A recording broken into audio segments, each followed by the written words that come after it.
100 jours de prière, 100 ans de la division interaméricaine. Amis de la prière, frères et sœurs, chers téléspectateurs, bonjour et bonsoir. En tant que chrétiens, nous devons être forts dans le Seigneur, car il est écrit dans Josué 1er, verset 9, « Ne t'ai-je pas donné cet ordre? Fortifie-toi et prends courage. Ne t'effraie point et ne t'épouvante point, car l'Éternel, ton Dieu, est avec toi dans tout ce que tu entreprendras. » Si les hommes veulent marcher dans la voie que Dieu a tracée pour eux, ils auront un conseiller dans la sagesse, et bien supérieur à toute sagesse humaine. Josué était un général sage, parce que Dieu était son guide. La première épée que Josué a utilisée était l'épée de l'Esprit, la parole de Dieu. Les hommes qui assument de grandes responsabilités liront-ils le premier chapitre de Josué? Pensez-vous que toutes ces charges auraient été données à Josué s'il n'y a pas eu le danger qu'il soit amené sous des influences trompeuses? C'est parce que les influences les plus fortes devaient s'exercer contre ces principes de justice que le Seigneur, dans sa miséricorde, l'a enjoint de n'en se détourner ni à droite ni à gauche. Il devait suivre une voie de la plus stricte intégrité.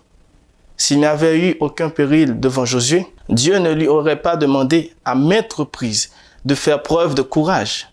Mais au milieu de tous ces soucis, Josué avait son Dieu pour le guider.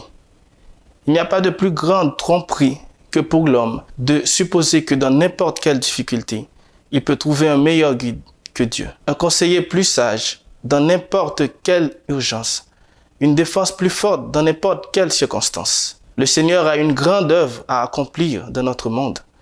À chaque homme, il a donné son œuvre à accomplir. Mais l'homme ne doit pas faire de l'homme son guide, de peur de s'égarer. C'est toujours périlleux. Si la religion biblique incarne les principes de l'activité dans le service, il y a en même temps la nécessité de demander quotidiennement la sagesse à la source de toute sagesse. Quelle fut la victoire de Josué? Tu méditeras sur la parole de Dieu jour et nuit. La parole de l'Éternel est venue à Josué juste avant qu'il ne passe le Jourdain.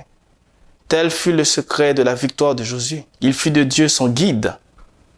Rappelez-vous que Dieu nous a ordonné d'être forts et d'avoir bon courage. Nous ne devons pas avoir peur pour être consternés, car il est avec nous. Permettez-vous à Dieu d'être votre guide comme Josué? Êtes-vous comme Josué, utilisant l'épée de l'Esprit, la parole de Dieu?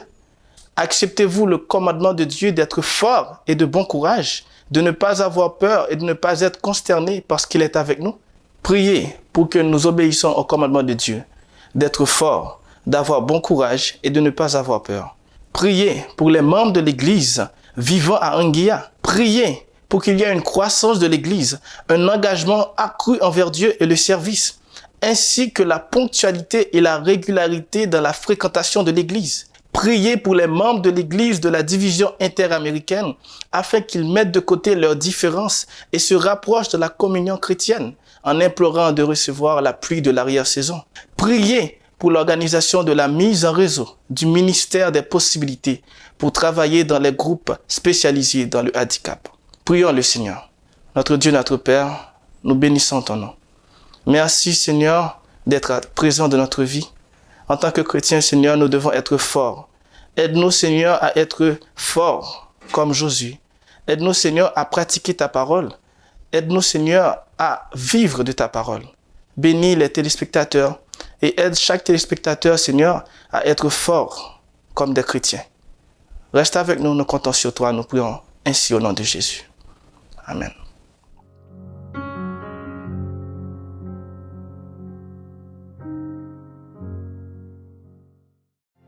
En 2022, nous célébrons les 100 ans de la division interaméricaine.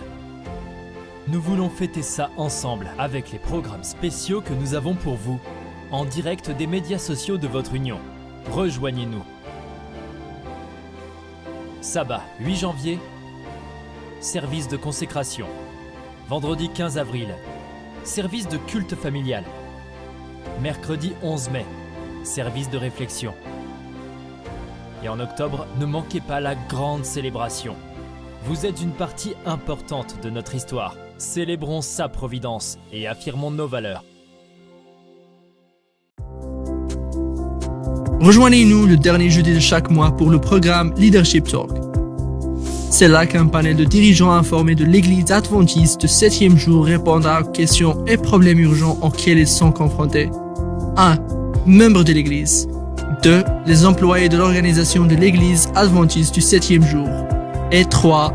Employeurs organisationnels de l'Église adventiste du 7e jour. Nous répondrons à vos questions sur questions relatives aux membres de l'Église, questions de politique organisationnelle, questions relatives à l'emploi, questions générales de l'organisation et autres questions pertinentes. Envoyez vos questions maintenant, allez-y. http://leadership.interamerica.org. Rappelez-vous, http://leadership.interamerica.org. Leadership Talk est un programme de l'Église adventiste du 7e jour de la division interaméricaine.